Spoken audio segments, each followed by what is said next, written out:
Hello, everyone. It's Tequila Talk with Tanisha and Tia. I am Tanisha. I am Tia. And today we came to you on Season 1, Episode 1 to talk about Free Game Friday.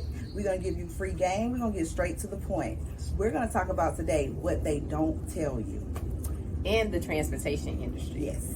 So many people get into the transportation industry and have no idea about the behind the scenes. The only thing they know is buy a truck, hire a driver, or drive the truck and get on the road. That's it. They have no idea about, what they have to do as far as compliance, processes, government regulations, state regulations. So we're going to give you guys a few tips today, things to research prior to deciding to go and buy a rig. Yes. And making sure that you have enough money put up to get that rig on the road once it's purchased, so that you won't have any downtime or any surprises. So we made these cute little flashcards for you guys. They're a little ratchet, but they alright. They okay. We did it for you. So the first thing we're going to talk about today is ad valorem taxes. So you have to check within your state to see if your state charges ad valorem taxes. And it's the same thing with a vehicle. If you decide to buy a commercial vehicle, whether it's a rig or a box truck, then you have to worry about ad valorem taxes next. So not only do you purchase that rig cash, once you go to your registration office to switch over the title, they're going to hit you with ad valorem taxes. And that may be something that you're not prepared for or extra money that you have put up. Rigs are expensive. Commercial vehicles, period. Box trucks are expensive.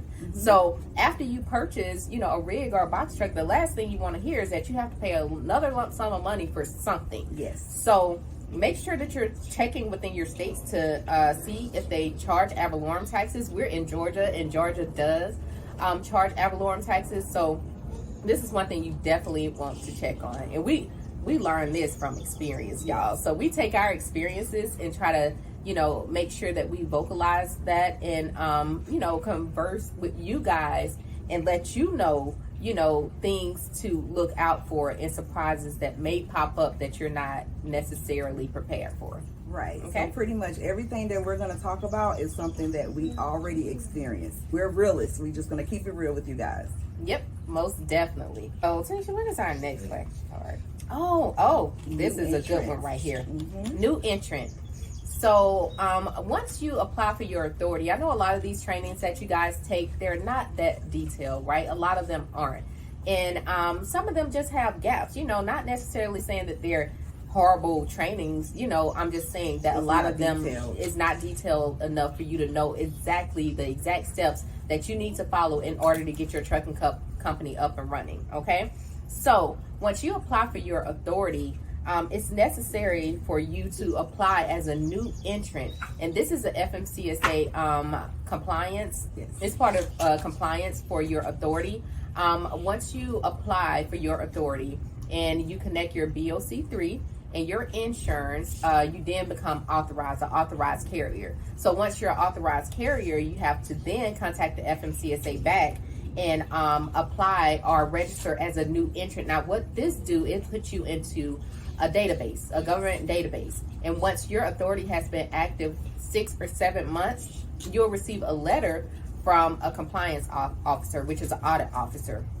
And they will audit your business to make sure that you're running as you should, legally, you're not violating like hours of service. Right. So, they ask for a lot of different documentations within those 6 or 7 months that you're active. So you want to make sure that you apply for your new entrant. You research it. Make sure you research this. This is very, very important. This can put you out of service. Yes. And the last thing that you want to do is be put out of service because you don't have the necessary documentation that they ask for when it's time. And it will happen within 6 or 7 months. Okay? So let's be clear. They send you a form to tell you to register as a new entrant? Or? They do not send a form. Okay. No, they do not send a form. So this is something that you have to know. You're going to receive, once you apply for authority, you're going to receive a whole bunch of calls and a whole bunch of emails. And it's going to have a whole bunch of stuff in it. And you may see new entrant, but they're not going to tell you what it is. what to do to register as a new entrant. So we want to make sure that you guys understand this and you have the details around it, because the FMCSA isn't going to pick up the phone and call you and tell you to do that at all. So make sure that you research new entrant. You're prepared within those 6 to 7 months, and please make sure you're running legally. Please don't try to get around that. It can put you out of business. Make sure that you're operating legally. Right. Okay. Cute. So what is our next card? Oh, IRP. Oh. International Registration Plan. So this is another thing. So after you purchase your vehicle, right? Whether it's your rig or your box trucks is you have to register as IRP as well. You have to get your plates, right? And the only way you can get your plates, they're called apportion plates, if you decide to run interstate, right? If you decide to run interstate, you have to have apportion plates, okay? And the only way you can get that is to create an account with IRP, register your vehicle with IRP, and they'll walk you through the whole process. It's a lot of paperwork that you have to fill out, and IRP, depending on what state you're in, IRP can be a headache, a complete headache. Sometimes it can take you 2 or 3 weeks to complete the process. Here in Georgia, you have to do it via email only. If you do call IRP, they'll let you know that they cannot help you over the phone. They can only answer general questions. You have to send email. So it can be a long and drawn out process, but you have to register for IRP in order to receive your apportion plates. It's so many details I can tell you, but we're not going to go into details here. But this is another expense as well.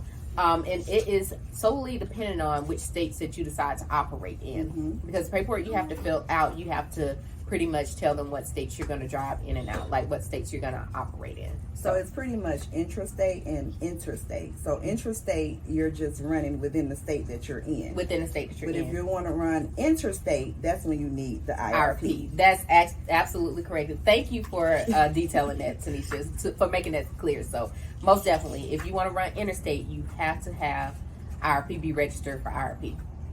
Yep. All right.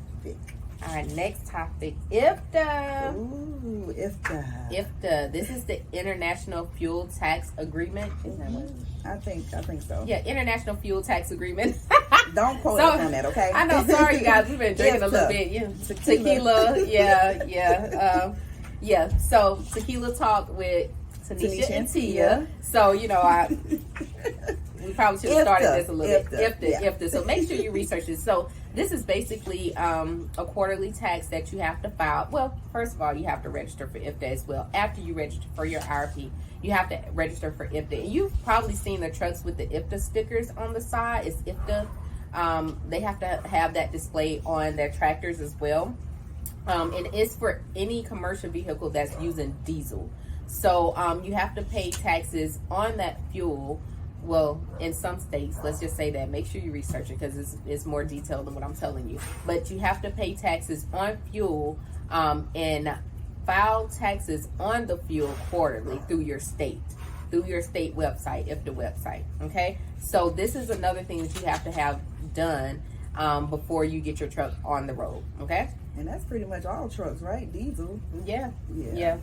I know our box truck, IFTA, we have to register, have a sticker for IFTA as well. Our rigs, of course, you have to have a sticker for IFTA. Now with Hot Shot, I think they do IFTA as well.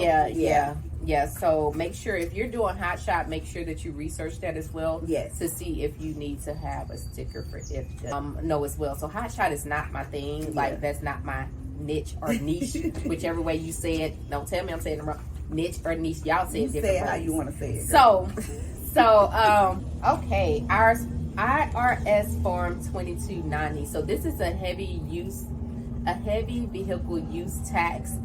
You have to file this form, and it's different categories based on the weight of your vehicle.